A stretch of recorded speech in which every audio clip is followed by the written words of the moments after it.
الله وبركاته. waxaan idin salaameynaa salaanta islaamka salaan kadib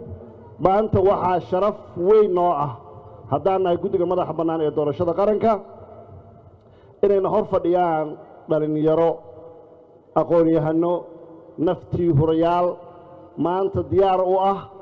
in dalkeenna Soomaaliya muddo ku dhow 60 sano kadib inay hoggaanka u qabtaan in maalinka khamiista soo socota dalka Soomaaliya ay muujiyaan inay yihiin hawlwadeennadii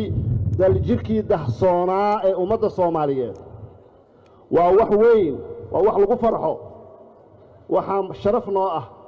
in mar kale haddana inaad tihiin dad ayagoo aan fiirin wax kale ajiibay dalabkii ahaa inaad u shaqaysaan dalkiina hooyo walaalayaal saa la socotaan waxaa soo marteen tababar waxaa lidin soo siiyey waajibaadka ah iyo xuquuqda aad leedihiin waxaa laydinku tababaray qaabka la rabo in dadka Soomaaliya loogu adeego khamiista soo socota waxaa laydinka rabaa haddii ilaahay raalli ka dhigo in si nafti hurnimo ah waddaniyadi ku jirto islaamnimo ku jirto inaad dadka Soomaaliyeed ugu adeegtaan waxaa sharaf noo ah waa idinku qaabili karnay hoteelada ama garoomada waxaan idinku qaabilnay xarunta dhexe ee guddiga waa xaruntiinii waa xarunta aad u tihiin shaqaalaha waa xarunta aad insha Allah taala future-kana noqon doonta meel mar walba taariikhdiina lagu xuso waxaa ka shaqayn doontaan shaqo fudud haddana adag waxay ku adag tahay waxaa laydinka rabaa ummadda Soomaaliyeed ee maalinka iyada soo bixi doonta inaad u xaq soortaan inaad laynka toosisaan inaad shaqada leedii igmada si cadaalad u qabataan in xisbiyada tartami doona oo goobjoogayaasha cadaalad u noqotaan waxaa laydinka rabaa shaqadiina maalinkaasi furo waxay u noqon doontaa mustaqbalka dalka Soomaaliya annaga badankeen da'diina markaan jirnay fursaddan ma helin dagaalada furmay problem baa jiray waa laga qaxay dalkii Soomaaliya laakiin maanta fursadda aad haysataan waxaad u furi doontaan ummadda Soomaaliyeed inaan Soomaaliya mar dambe aan qax dambe iyo dhibaatnaba ka dhicin qofka Soomaaliga haddii raali ka dhigo inuu fahmo siyaasadda in lagu kala adkaadaa inay qurux badan tahay in la tartamaa inay sharaf tahay in xisbiya la galo intuu shakhsi socon lahaa inay muhiim tahay maalinka khamiista ahi ummadda Soomaaliyeed laba wada u furan wadadaan aan wadno ah in wadada iftiiminta ah oo shacbiga Soomaaliyeed awoodooda gacanta lagu celiyo oo insha Allah taala aan diyaar u nahay anagoo dhan inaan furno iyo inaan aadno wadadii aan naqiinay oo la aqoon qof kasta oo madax noo yimaada qof aan doorano ma soo saas ma waxaan rabnaa khamiistu inay furanto albaabkii ah inaan Soomaaliya ayaan xukumin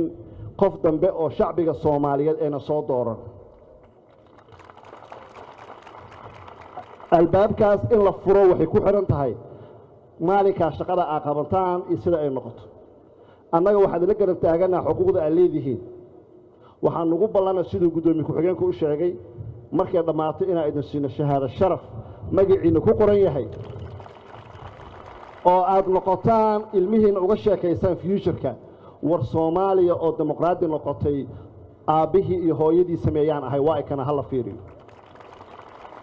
arka iyada ahi wax ka sharaf badan ma laha waxa la rabaa qof walba inuu u shaqeeyo dalkiisa dalka marka u shaqeyso ayaad ka shaqeysan kartaa dhinaca kale ayaa la aadaa dalka in loo shaqeeyo number 1 ah dalka inuu nabad noqdo number 1 ah dalka inuu noqdo wadan dimuqraadi ah oo dadku ay dadkooda doortaan number 1 ah dadku inay helaan dad caadil ah number 1 ah markaas kadib laga shaqeyn karaa maxaa faa'iido ugu jira marka waxa loo baahan yahay meel kasto joogtaan iyo meel walba joogtaan dhalinyaro waxaan ku faraxsanahay haddaan khaldamar hal laga ahaado hal qof oo tin cad idinku ma jiraan u maleynaya oo tin madoodiisa saas maaha dhalinyaro waa ku faraxsanahay diyaar baan idin nahay haddaan nahay guddiga madaxa bannaan ee doorashada qaranka waajibkeena koowaad waxa ah maanto kale Soomaali in la arko young generation oo saas u qurux badan oo sharaf leh oo wadankooda raba inay wadan nabad ka dhigaan wadan dimuqraadi ka dhigaan wadan isbedel fiican leh ka dhigaan maanta inaan annagii u adeegayno oo idin hor taaganahay oo idinka aan leenahay walaalayaal waxa noo qabta waa idin soo xulannay kartidiina aan ku xulannay aqoontiina aan ku xulannay waxaa ka shaqaynayna waa future-ka ummadda Soomaaliyeed dalkan Soomaaliya 69kii ugu dambeysay especially magaaladan doorasho dhacdo burbur iyo rafaad 30 sano ugu dambeeyay hadda khamiista soo socota albaabkaas waa inaan xirno waa in la furaa albaabkii dimuqraadiga albaabkii xorriyatul qowlka albaabkii dadku ay dooran lahaayeen dadka ay rabaan insha Allah taala waxaan idinka ballan qaadaynaa marka ay dhacdo khamiista wixii ka dambeeya inaan event talo kale ka ballaaran oo shahaadada ku guddoonsiiyo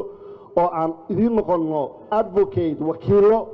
dalkiina inaad u adeegaysaan in the future waa mahadsantihiin salaamu calaykum waraxmatullaahi wabarakaatuh